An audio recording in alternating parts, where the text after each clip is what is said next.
What is the role of ego in the ascension process and fifth dimensional healing? Okay, I'm getting the Christ consciousness for this question. So we're a collective of ascended masters stepping in, and I actually get Michael stepping forward. We wish to discuss the ego. As ascended masters who have walked an earth experience, we have come to understand and integrate the ego as a very valuable piece of what you are here offering on the planet, as well as perceiving.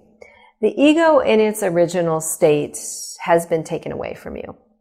And it's been taken away through what we've determined as a reptilian consciousness and the activities of that reptilian consciousness.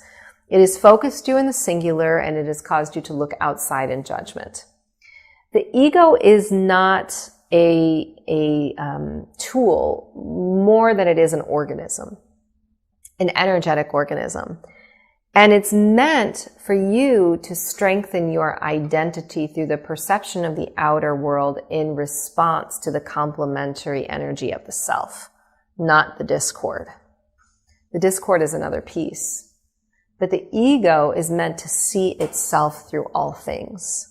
In other words, how is the planet so beautiful that I am beautiful? How is my experience so lovely that I am so lovely? How are these beings that are coming to me of me and offering me something that is valuable for me to use in my experience, to transcend something in my life or to expand in some way? But what's happened is the ego has been turned on you in a way that you judge your identity as it is forming through others. And that judgment is something that really isn't ego. It is something that's taught. It's a male-dominant energy that you have been taught. And as that ego has been activated in judgment, what it's done is it's kept you in singularity. It's kept you from that interconnection, when really it was meant to be all that is, interconnected to all things, and seeing your uniqueness in that collective energy. Because ego as an organism holds a very important aspect of your record. And we want you to understand that your record here is not the same as any other being. In the same way that you look different, you feel different, you speak different, you desire different things, your record could never be replicated or duplicated by anyone.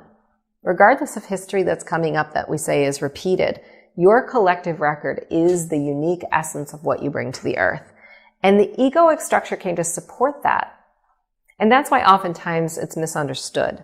When someone is very powerful in their identity and their uniqueness, they are looked at as being perhaps abrupt or in some way difficult.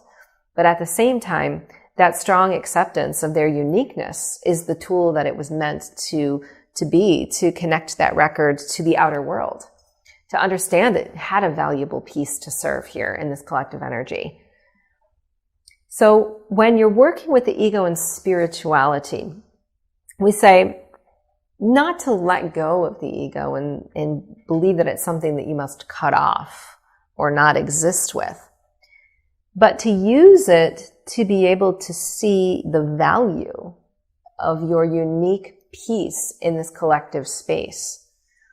The more that you turn the ego in on the self to identify the beautiful, positive, and loving aspects of what you bring to this planet, the more it will serve you.